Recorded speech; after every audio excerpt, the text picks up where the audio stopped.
వచ్చేసిన ఎండాకాలం సురువైందని పొద్దుగాలనే ఎండను చూసి గిట్లా అనుకున్నామో లేదో ఖతం ఇక మాపటికల్లా వాన దంచి కొట్టిందోళ్ళ హైదరాబాద్లో 3 రోజులు వానలు ఉంటాయని వాతావరణ శాఖ వాళ్ళు కూడా చెప్పిర్రు. ఈ ముచ్చట తెలవక వచ్చేటప్పుడు బట్టలు ఉతికి దండం మీద ఆరేసి వచ్చిన అన్నీ తడిచిపోయినాయి కావచ్చు వాళ్ళ. మరక పడితే తుడుచుడు, వాన పడితే దడుచుడు కామనే కదా. సరే అదట్లా పెడితే ఇవాళ స్మార్ట్ వార్తలలో ముందుగా ఏం చేద్దాం, హెడ్లైన్స్ చూసేద్దామా. హెడ్లైన్స్.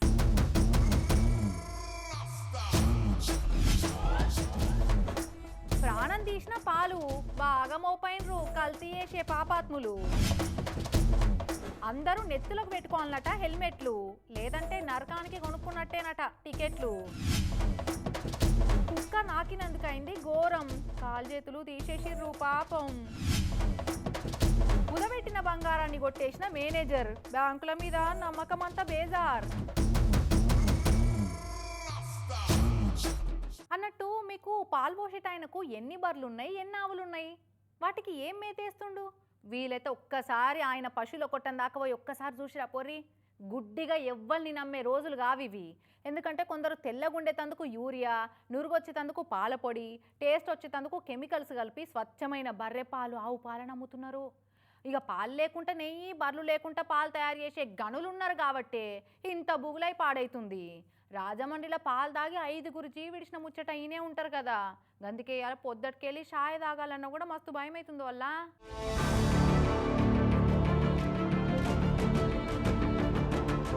ఏంది దారుణం. అమృతం అనుకొని తాగే పాలు తాగి 2 రోజులలో 4 జీవిడిచీరు.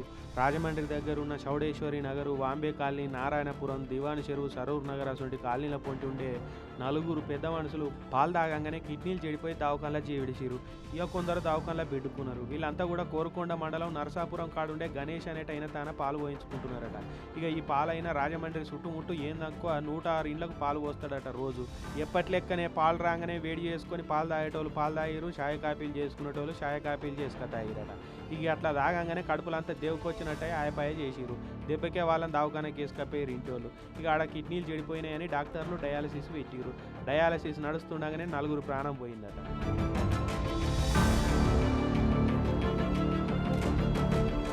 ఇంకో 8 మందికి మస్తు సీరియస్ ఉన్నదట. ఇక ఈ కల్తీ పాల సంగతి బయటపడంగానే ఆంధ్రాలో పెద్ద రాజకీయ దుమానమే అవుతున్నది. సర్కారు మీద ఎత్తి 7 దోషుల కల్తీ పాలు చల్లుతున్నారు ప్రతిపక్షములు.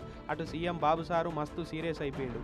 అధికారులందరినీ ఉరుకులు పెట్టించి స్పాట్కు తోలిండు. ఎవరైతే దీనికి ప్రధాన కారణమైనటువంటి వ్యక్తి పోలీస్ డిపార్ట్మెంట్ కస్టడీలో కూడా తీసుకున్నారు. ప్రాథమికంగా 4 చనిపోయారు. ఆ 4కి ఒక 10 లక్షల రూపాయల చొప్పున ఆర్థిక సహాయం చేస్తూ, అదే సమయంలో ఎవరైతే హాస్పిటల్లో ఉన్నారో వాళ్ళని పూర్తిగా రికవర్ అయ్యే వరకు వారికి ఎంత డబ్బులైనా ఖర్చు అయినా ఆ డబ్బులు కూడా ఖర్చు పెట్టి వారికి పూర్తిగా సహకరిస్తామని చెప్పి మరొకసారి తెలియజేసుకుంటూ, ఇక అధికారులు ఆగమేఘాల మీద ఇంటింటికల్లా శాంపిల్ సర్వే చేయించి వాటిని ల్యాబ్కు పంపిరు. ఆ రిపోర్ట్లు రాగానే అసలు కారణం ఏంది, పాలలో ఏం కలిసింది అన్నది బయటపడుతుందట. మనకు నిన్నటి నుంచి కూడా ఈ మరణాలు మనం చూడడం జరిగింది. సీఎం గారు కూడా దీని మీద నిన్న మాతో రివ్యూ చేయడం జరిగింది. అండ్ స్టేట్ టీం కూడా ఇక్కడ ఉన్నారు, ఇప్పుడు ఎక్స్పర్ట్స్ ఉన్నారు. ఎవరైతే పాలు కన్జ్యూమ్ చేశారో సడన్ ఆన్సెట్ ఆఫ్ సిమ్టమ్స్ ఏమైనా వస్తే మనం కేర్ఫుల్గా వాచ్ చేయడము. రెండోది, ఇది కమ్యూనికబుల్ డిసీజ్ కాదు, ఇది వాటర్ వల్ల లేదంటే వేరే సమస్య వల్ల వచ్చింది కాదు. కాబట్టి అందరూ ప్రజల్లో భయాందోళనలు చెందకుండా ఉండడానికి మీ ద్వారా మేము విన్నపించుకుంటున్నాం. కానీ ఆరోగ్యం కోసం పాలు తాగితే ఆరోగ్యం మంచిగుండు అటుంచి అసలు ఆవుసే లేకుండా అవుతున్నది కదా. కొందరు పైసలు మూడగట్టుకునే తందుకు కక్కుర్తితోటి మంది ప్రాణాలు ఏడబోతే మాకేంది, మా జేబులు నిండితే అయిపోయాయి అన్నట్టు చేస్తున్నారు. పాలలో నీళ్లు కలుపుతారన్న సంగతి అందరికీ ఏరుకునేది. కానీ నెరి కొందరైతే ఆవులు బర్రెలు లేకుండా యూరియా మందులతోటి పాలను తయారు చేసి హోటళ్ళు ఇండ్లల్లో అమ్మి సొమ్ములు ఎనుకేసుకుంటున్నారు. ప్రిలిమినరీగా ఈరోజు అందరూ కూడా ఇంటింటి సర్వే ప్రకారము ఎవరికైతే ఆయన పాలు సప్లై చేశారో ప్రిలిమినరీ రిజల్ట్ ఇప్పుడు వరకు కూడా అందరూ కూడా సేఫ్గానే ఉన్నారు. అయినా సరే మనము అబండెంట్ కాషన్గా వీఆర్ టెస్టింగ్ ఆల్ శాంపిల్స్. అసలు పాపకారులకు అవే పాలు రోజు తాగుమనే శిక్ష చేయాలి. పాలనే కాదు, కల్తీ చేయని మాల ఏముంటున్నది మన దగ్గర. ఇట్లేదన్నా బయటపడ్డప్పుడు మాత్రమే పెయిన్లోడ్ వచ్చి పెరట్ల దిగినట్టు వడావిడి చేసి అటెంక ఎక్కడోళ్ళు అక్కడ గప్చుప్ అయిపోతున్నారు. ఫుడ్ సేఫ్టీ అన్నది మన ఇండియాలో పెద్ద భూతి అయిపోతున్నదని ఇగో మంది బాధపడేది గిసొంటివి చూసే.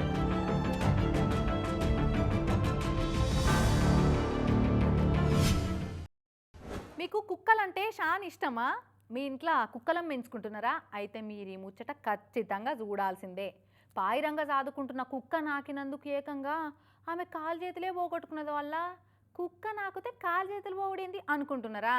అయితే ఈ ముచ్చట ఇన్రా పోర్రి. ఏం ఘోరం ఇది! ప్రేమగా సాదుకుంటున్న పెంపుడు కుక్క నాకినందుకు 2 కాలు చేతులు పోగొట్టుకొని సావు అంచులకు పోయొచ్చినట్టు అయింది ఈ 52 ఏళ్ల మంజిత్ సంఘ అనేటామకు. ఈ మంజిత్ సంఘ అనేటామ యూకేలో ఉన్న వుల్వర్ హంప్టన్ అనే సిటీలో ఉంటున్నది. అయితే అందరు సాదుకున్నట్టే ఆమె ఇంట్లో కూడా ఒక కుక్కను తెచ్చుకొని సాదుకుంటున్నది. నీరుడు జూలైలో ఈమె కాలుకు దెబ్బ తాకితే పుండు అయిందట. ఇక ఆ పుండును పెంపుడు కుక్క నాకే వరకు సెప్సిస్ అనే బీమారు వచ్చింది. కుక్క లాలాజలంలో ఉన్న బ్యాక్టీరియా మనిషి శరీరంలో పోయే వరకు కాలు చేతులన్నీ రంగు మారి కట్టేదర్చుకపోయినాయట. దెబ్బకే దగ్గరున్న దవాఖానకి వేసుకపోతే కాలు చేతులు కొట్టే లేదంటే ప్రాణానికే ముప్పు అని కాలు చేతులు తీసేసిరు డాక్టర్లు. పాపం ఒక్క రోజులనే జీవితం అంతా కింద మీద అయిపోయింది. శనివారం కుక్కతోటి ఆడుకున్నది, ఆదివారం పనికి పోయింది, సోమవారానికి కోమాలు ఉన్నదని వాళ్ళ ఇంటి అయినా 7వ పట్టిండు పాపం. ఇక ఈ బ్యాక్టీరియా చేయబట్టి ఈమెకు 6 సార్లు గుండె నొప్పి వచ్చి కోమాలకు కూడా పోయిందట. కాలు చేతులే కాదు కార్జం దగ్గర ఉండే ప్లీహం కూడా తీసేసిరట. అంటే ఇంగ్లీష్లో స్ప్లీన్ అంటారు. ఇక అది అయినప్పటి నుంచి 8 నెలలు దవాఖానలోనే బెడ్డుకున్నదట. మొన్ననే డిశ్చార్జ్ చేస్తే ఇంటికి వచ్చింది. ఈమెకే కాదు బయట దేశాల చాలా మందికి ఇట్లనే కుక్క నాకితే కాలు చేతులు తీసేసిన వాళ్ళు బాగా మందే ఉన్నారు.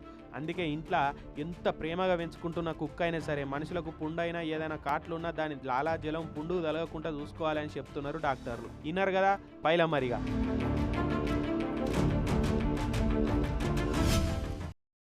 ప్రైవేటు గోల్డ్ లోన్ ఇచ్చే సంస్థలైనా సర్కారు బ్యాంకులైనా బంగారం కుదబెట్టి లోన్లు తీసుకోవాలంటే భయమే అవుతుంది. అర్జెంటుగా పైసలు అవసరం ఉండి వీళ్ళని అడిగేదేంది? పెయ్యి మీద ఉన్న బంగారం కుదబెట్టి లోన్ తీసుకుంటే గండం గట్టెక్కచ్చు అని అనుకుంటారు చాలా మంది. కానీ బంగారం కుదబెట్టుకొని లోన్లు ఇచ్చే బ్యాంకులు, ప్రైవేట్ ఫైనాన్స్ కంపెనీల సిబ్బందోళ్ళ కక్కుర్తి ఎవరాలు చూస్తుంటే బంగారం కుదబెట్టుడు అంటే మస్తు భయం అవుతుందో వల్ల. దొంగలు కలిసి ఊర్లు వంచుకున్నట్టే ఉంటున్నది కదా బంగారం కుదబెట్టే లోన్లు ఇచ్చే సంస్థల్లో పనిచేసే కొందరు సిబ్బందుల ముచ్చట చూస్తుంటే. ఏడ గోల్డ్ లోన్ కంపెనీ చూసినా చాలా మటుకు ఇంటోడు దొంగల్లో కలిసిండు అన్నట్టే గజ దొంగలు మోపారు. ఏలూరు జిల్లా జంగారెడ్డిగూడెంలో IIFL కంపెనీలో కొలువు చేసే మేనేజర్ చైతన్య రామ అనేటోడు గజ దొంగ అయిపోయాడు. ధనలక్ష్మి అనేట ఆమె కుదబెట్టిన 270 గ్రాముల బంగారాన్ని మాయం చేసిండు. ముచ్చట ఏంటంటే జంగారెడ్డిగూడెంలో ఉండే ధనలక్ష్మి అనేట ఆమెకు ధనం అవసరం పడి కల మీది లోన్ మాది అనే కొటేషన్ చదివి IIFL అనే ప్రైవేట్ ఫైనాన్స్ కంపెనీలో పోయి 270 గ్రాముల బంగారం కుదబెట్టి 13 లక్షల లోన్ తీసుకున్నారట. అయితే గోల్డ్ లోన్ రెన్యువల్ చేయాలి మేడం అని చెప్పి ఓటీపీలు చెప్పమంటే ఫోన్కి వచ్చిన ఓటీపీలు చెప్పిందట చైతన్య గారు ఫోన్ చేస్తే ఈ బంగారం కుదబెట్టినామా. ఇక చేతికి పైసలు వచ్చినాక బంగారం ఇడిపిద్దామని నిన్న ఆఫీస్కు పోతే అసలు మీ పేరుతోటి అకౌంటే లేదు మేడం, ఎప్పుడో క్లోజ్ అయిపోయింది కదా అని ఫైనాన్స్ సంస్థల సిబ్బందులు చెప్పే వరకు షాక్ తిన్నారట బాధితులు. నేను లోన్ కట్టకుండా నా అకౌంట్ ఎట్లా క్లోజ్ అవుతుందని బయట పెట్టుకొని పోలీస్ స్టేషన్ పోయి ఫిర్యాదు ఇస్తే మేనేజర్ చైతన్య బండారం బయటపడ్డది. ఈ బద్మాషోడే ఓటీపీలు చెప్పని అకౌంట్ క్లోజ్ చేసి ఆమె బంగారం విడిపించుకొని తీసుకపోయి వేరే బ్యాంకులలో కుదబెట్టి లోన్లు తీసుకున్నాడట. ఇక ధనలక్ష్మి అనేట ఆమె ఒక్కరి బంగారమే కాదు ఇట్లా చాలా మంది కస్టమర్ల బంగారం తీసుకపోయి గట్లనే బయట లోన్లు తీసుకున్నారట కుదబెట్టి. ఇక పోలీసు వాళ్ళు కేసు రాసుకొని ఎంక్వైరీ చేస్తున్నారని తెలిసి బద్మాషోడు పరారయ్యిండు ఇప్పుడు. అయితే ఇదంతా ఒక్కరితో అయ్యే పని అయితే కాదు కాబట్టి దొంగకు సర్ది కట్టిన వాళ్ళు ఖచ్చితంగా అదే సంస్థలో ఇంకొందరు ఉండి ఉంటారు. ముందుగాల వాళ్ళ పని కూడా పట్టాలని డిమాండ్ చేస్తున్నారు బాధితులు. చూడు ఎట్లున్నదో నమ్మి నాన్న వస్తే పుచ్చిపూరలు అయినట్టు జనాల నమ్మికనే కాదు కొలువిచ్చిన కంపెనీకి కూడా సున్నం పెట్టబట్టే సుద్ద పూసలు. అయినా ఇట్లా నిత్యం ఏదో బ్యాంకులో ఈ గోల్డ్ లోన్ల స్కాములు బయట పడతానే ఉన్నాయి. ఎవరన్నా సేట్ల దగ్గర పోయి కుదబెడితేనేమో వడ్డీ ఎక్కువ అని గోల్డ్ లోన్లు ఇచ్చే సంస్థలో పెడితే ఇక వీళ్ళ భాగవతం గిట్లేడిచే. మన దేశంలో యాక్సిడెంట్లలో ఏడాదికి ఎంతమంది ప్రాణాలు గాల్లే కలుస్తున్నాయో తెలుసా? 178,000 మంది ఒట్టిగా యాక్సిడెంట్లలో ప్రాణాలు పోగొట్టుకుంటున్నారు. అందులో 160 మంది 18 నుంచి 34 ఏళ్ళ లోపు పడుసోళ్ళే ఉంటున్నారు. చేతికి అందొచ్చిన చెట్టంత పిలగాళ్ళు అప్పుడే పెళ్లిళ్ళు వేసుకొని జీవితాలు మొదలుపెట్టిన వాళ్ళు నడమంత్రాన జీవిడిస్తే ఆ ఇంటి దీపం ఆరిపోయినట్టు కాదా? కానీ మనోళ్ళకేమో రోడ్ల మీద మెల్లగా ఓర్రి, ట్రాఫిక్ రూల్స్ పాటించుర్రి, హెల్మెట్లు పెట్టుకోర్రి అంటే ఎంత చెప్పినా ఈయనైనరు మస్తు బాధపడతా అంటారు. అయినా సరే మీరేమనుకున్నా మంచిదే, తిట్టుకున్నా మంచిదే, హెల్మెట్లు అయితే పెట్టుకోర్రా అని ఓ కాడ CI సార్ చూడు ఏం చేసిండ్రో.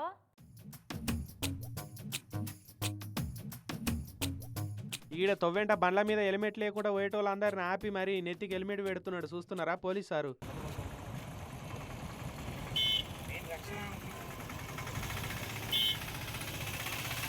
ఈ సారు రాజోలు సిఐ పేరు నరేష్ కుమారు. రాజోల దగ్గర ఉన్న ములికిపల్లి కడలి ఊరుల నడుమ నిత్యం మస్తు టక్కర్లు అవుతున్నాయట. ఇక అందులో చాలా మంది 18 నుంచి 30 ఏళ్ళ లోపున్న పడుసు పిల్లగాళ్ళే ఎక్కువ జీవిడిస్తున్నారట.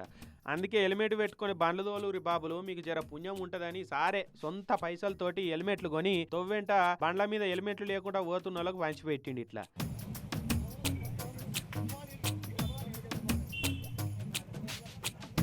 అంతేకాదు యూత్ పిల్లగాళ్ళ అందరితోటి మీటింగ్ పెట్టి హెల్మెట్ లేకుండా బండ్లు నడిపితే ఎంత అనర్థాలు అయితాయో కళ్ళ ముందర జరిగిన ఘోరాలను యాద్ చేసుకుంటూ చెప్పుకు రాబట్టిండు. బయట ఒక బ్యానర్ పెట్టారు. ఆ కుర్రోడు కారు ర్యాష్గా డ్రైవ్ చేసి కారులో పడిపోయి మిడ్ నైట్ 2 o'clock చనిపోయాడు. అదేవిధంగా రీసెంట్గా మొన్న మీరు చూశారు, ఒక ఆటోని రోడ్ క్రాస్ చేస్తూ స్కిడ్ అయ్యి బండి ఆ పిలియన్ రేట్ వెనకాల కూర్చున్న అతను చనిపోయాడు. కుటుంబాన్ని పోషించాల్సిన వాళ్ళు, రేపొద్దున్న ఏదైనా ఉద్యోగం చేయాల్సిన వాళ్ళు ప్రాణాలు కోల్పోతారు. ఇదంతా కూడా మితిమీరిన వేగం, తాగి నడపడం. ఇక అటెంక యూత్ పిల్లగాళ్ళతోటి హెల్మెట్లు పెట్టుకొని బండ్ల మీద ర్యాలీ తీసిరు. ఏదో సిఐ నరేష్ కుమార్ సార్ చెప్పిండని మోమాటానికి అప్పటి మందం పెట్టుకొని ఇంటికి పోయి హెల్మెట్ను అటక మీద పడేసడో సజ్జ మీద పడేసడో చేస్తే ఏం ఫాయిదా ఉండదు. ప్రాణాలు కాపాడుకోరని పోలీసు వాళ్ళు ఫ్రీగా ఇచ్చిన హెల్మెట్ను కూడా నెత్తికి బోర్లిచ్చుకొని పోకుంటే పాడ మీద బోర్లించే పరిస్థితి వస్తుందని యాది పెట్టుకొని బండ్లు తోలాలని సార్ ఉద్దేశం అన్నట్టు.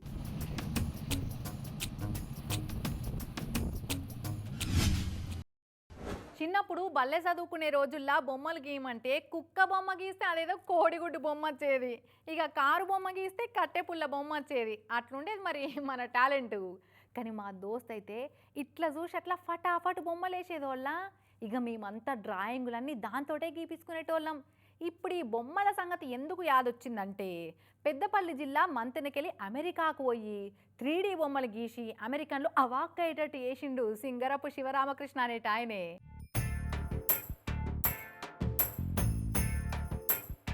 ఇగో ఈడ కోనేరు లెక్క ఉన్నది కానీ నిజంగా ఇది కోనేరు కాదు. మరి అదే ఈ 3D పెయింటింగ్ స్పెషాలిటీ.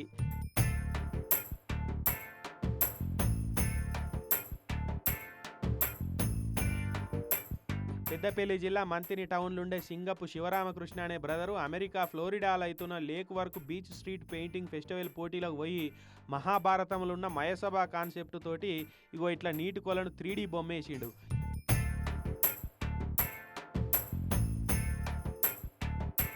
ఇక ఈ పెయింటింగ్ ఫెస్టివల్కు పోయి చూసిన వాళ్ళందరూ నోరెళ్ళ పెట్టి అవాక్ అవుతున్నారు.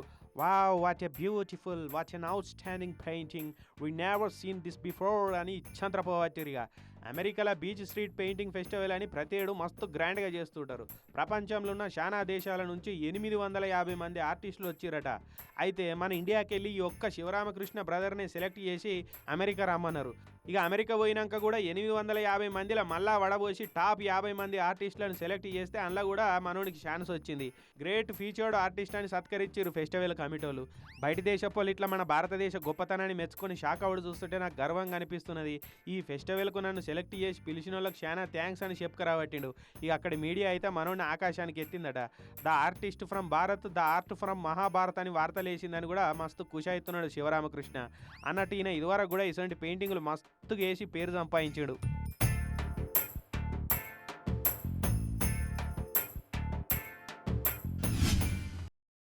పోలీస్ డ్యూటీ అనుకున్నంత ఈజీ కాదు వల్ల.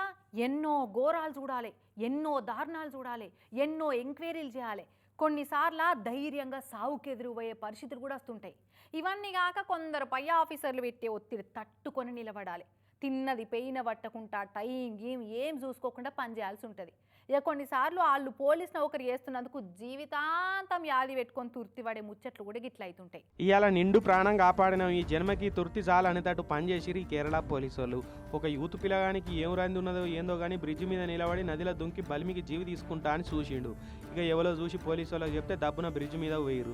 ఇక దుంకుదామని చూస్తున్న పిల్లగాని దగ్గర పోయి దుంకోదు బిడ్డ, ఒక్కసారి ప్రాణం పోతే మళ్ళీ రాదు, ఏదున్నా బతికి సాధించాలి, కష్టాలు లేకుండా ఎవరున్నారు చెప్పు ఈ భూమి మీద, నీకెంత కష్టం వచ్చినా నువ్వు ఇట్లా ప్రాణం తీసుకున్నాడైతే కరెక్ట్ కాదు, నీకేమైందో చెప్పు, మాకు చేతనైన కాడికి ఆసరైతామని మంచి మాటలు చెప్పుకుంటా పిల్లగాని మనసు మార్చిరిగా.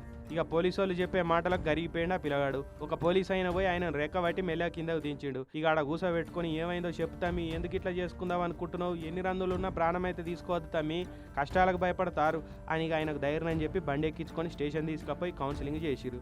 ఇదంతా కేరళ పోలీసు వాళ్ళు వీడియో తీసుకొని సోషల్ మీడియాలో పెడితే వాళ్ళు చేసిన పని చూసి నెటిజన్లు అంతా తారీఫ్ చేయబట్టిరిగా.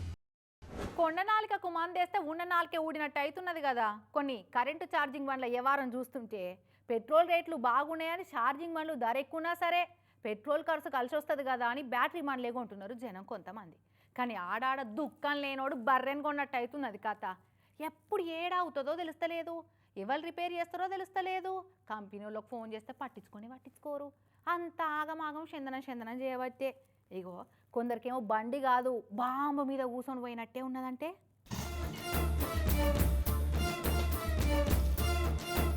చూడూరి సంక్రాంతి భోగి మంటల పాత వస్తువులు కాలిపోయినట్టు ఎట్లా కాలిపోయిందో బండి.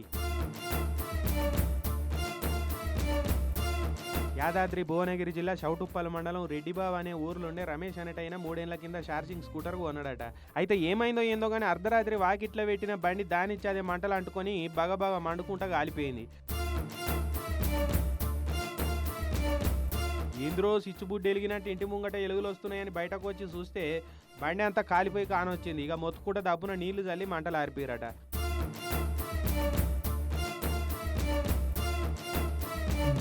అగో లోపల బ్యాటరీ కాన్ నుంచి ఏ పార్ట్ కా పార్ట్ అక్కె రాకుండా అంతా కాలిపోయింది. అన్ని బండ్లు కాదు కానీ కొన్ని బండ్లు గిట్లనే పిడాత కాలబడుతున్నాయి నడుమ. కొన్నిసార్లు ఓవర్ హీట్ అయిన బ్యాటరీల లీకులున్న ఇసొంటి జరగొచ్చని రిపేర్ చేసేటోళ్ళు చెప్తున్నారు. అయినా ఇన్ని అలా పట్ల చైనా ఫోన్లు వచ్చినట్టే అడ్డగోలుగా తీరుల పేర్లతోటి ఎలక్ట్రిక్ బండ్లు వస్తున్నాయి. కానీ చాలా వరకు ఎవి కూడా కొసేలే కంపెనీల లెక్క కానొస్తలేవు. బండ్లు అమ్మినాక సర్వీసును అసలే పట్టించుకుంటలేరు, కొనిపించి అంటగడుతున్నారు బస్ గంతే. ఇక అసొంటి బండ్లు కొన్నోళ్ళేమో కూలిచ్చి తన్నించుకున్నట్టు అయిపోతున్నది కదా అని బాధపడుతున్నారు పాపం.